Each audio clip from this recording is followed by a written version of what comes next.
Imagine this, $242 million vanishes from a bank, not through hacking or a daring physical heist but through black magic. Yes, you heard that right, black magic. Our story takes us back 20 years ago to the sun-drenched city of Dubai, where a man named Futanga Sissoko, a Malian citizen living in the Emirates, walked into the Dubai Islamic Bank. His purpose? To secure a loan for a car. A seemingly mundane request, right? But this was no ordinary man, and this was certainly no ordinary car loan request. With a twinkle in his eye and a captivating charm, Sissoko managed to befriend the bank manager, a man by the name of Mohammed Ayub. A bond was formed, a friendship blossomed, and before long, Sissoko extended an invitation to Ayub to join him for dinner. An offer of gratitude, a gesture of friendship, or perhaps the beginning of something far more sinister. As the two men shared a meal, laughter echoing off the walls, Sissoko leaned forward, a serious expression replacing his jovial smile. He began to speak of his magical abilities, claiming he had the power to generate money, to double any amount he pleased. A fascinating tale spun over dinner, but was this just a fanciful story shared between friends, or was there more to it? As the evening drew to a close, Ayub, intrigued and perhaps a little bewitched by Sissoko's claims, was left with a lingering thought. Could Sissoko really double his money with black magic? Little did Ayub know, this dinner was the beginning of an unimaginable deception. Now, this is where the story takes a strange turn. Picture this, a cozy dinner, two men sitting across from each other, one, a bank manager named Mohammed Ayub, the other, a man named Futanga Sissoko, who claimed to possess a magical ability that would soon change their lives irrevocably. As the meal progressed, Sissoko began to weave a tale that was as unbelievable as it was captivating. He claimed to have the power to generate money, yes, you heard right, to double any sum of money at will. To prove his point, he invited Ayub to bring a sum of money to confirm his magical prowess. Ayub, intrigued and perhaps a tad skeptical, decided to play along. And what unfolded next was something straight out of a fantasy novel. Sissoko, with a flair for the dramatic, rushed from one of the rooms in his house claiming that a jinn had attacked him. He cautioned Ayub not to anger the jinn, or his money wouldn't double. Ayub, caught up in the spectacle, left the money in the enchanted room and waited with bated breath. And then, the impossible happened. Ayub saw light and smoke, heard the voices of the jinn, and then silence. When the smoke cleared, the money had indeed doubled, just as Sissoko had promised. A look of sheer joy spread across Ayub's face. He was convinced. Sissoko wasn't just a man, he was a magician who could multiply money.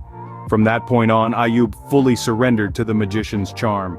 He started sending money from the bank to Sissoko, believing it would return to him exponentially, setting the stage for a grand deception that was about to unfold. And so the stage was set for one of the most audacious financial frauds in history. With Ayub now under his spell, Sissoko began his grand deception. Sissoko played on Ayub's newfound faith in his supernatural abilities, skillfully manipulating him into a series of disastrous financial decisions. It was a masterclass in deception, a web of lies spun so intricately that it seemed to be the truth. The promise of multiplied riches was irresistible, and Ayub, blinded by the dazzling vision of wealth beyond his wildest dreams, fell deeper and deeper into Sissoko's trap. From the year 1995 to 1998, Sissoko managed to convince Ayub to authorize a staggering 183 financial transfers from Dubai Islamic Bank to his accounts scattered around the globe. It was a grand charade, a game of smoke and mirrors where the magician always held the winning hand. As the bank's funds dwindled, Sissoko's fortune grew exponentially, with each transfer enriching him further. Ayub, in his misguided trust, never questioned Sissoko's motives nor the legitimacy of his magical powers. He was too captivated by the mirage of multiplying wealth, too enchanted by the magician's silver tongue. It was a dangerous game, and Ayub was in over his head. The bank's money flowed like a river, each transfer a current steering the funds away from its rightful course and into Sissoko's burgeoning accounts. It was a spectacularly one-sided game, with Sissoko reaping the rewards and Ayub left navigating a sinking ship. Unbeknownst to Ayub, his blind faith in Sissoko's magical abilities was leading him, and the bank he was responsible for, towards imminent disaster. The money kept disappearing, and with each passing day the bank was inching closer to a financial precipice. As the money flowed out, a financial crisis was brewing unnoticed. By 1998, whispers of a financial crisis began to surround the bank. A sense of unease was growing among the depositors as rumors of the bank's liquidity crisis spread like wildfire. The bank's reputation was hanging by a thread. Long lines of worried depositors could be seen gathering outside the bank, their faces etched with fear and uncertainty, waiting anxiously to withdraw their life savings. In response, the Dubai government tried to take control of the situation, assuring the public that it was merely a minor hiccup. They insisted that there would be no financial losses, neither in the bank's investments nor in the depositors' accounts. However, their attempts to downplay the crisis did little to quell the growing panic. Enter Alan Fine, a seasoned investigator from Miami. He was hired by the bank to peel back the layers of this mystifying case and get to the bottom of the crime that had led to such a colossal financial turmoil. As he began his investigation, the magnitude of the fraud started to unravel. Fine realized that the bank's owners had taken a severe hit. He said the insurance money wouldn't cover it. The only saving grace was the government's support, but it came at a significant cost. The bank's owners had to give up a considerable stake in their institution. Meanwhile, as chaos ensued, Futanga Sissoko was living it up, far away from Dubai. He had masterfully orchestrated this grand deception, ensuring his physical distance from the epicenter of the crisis.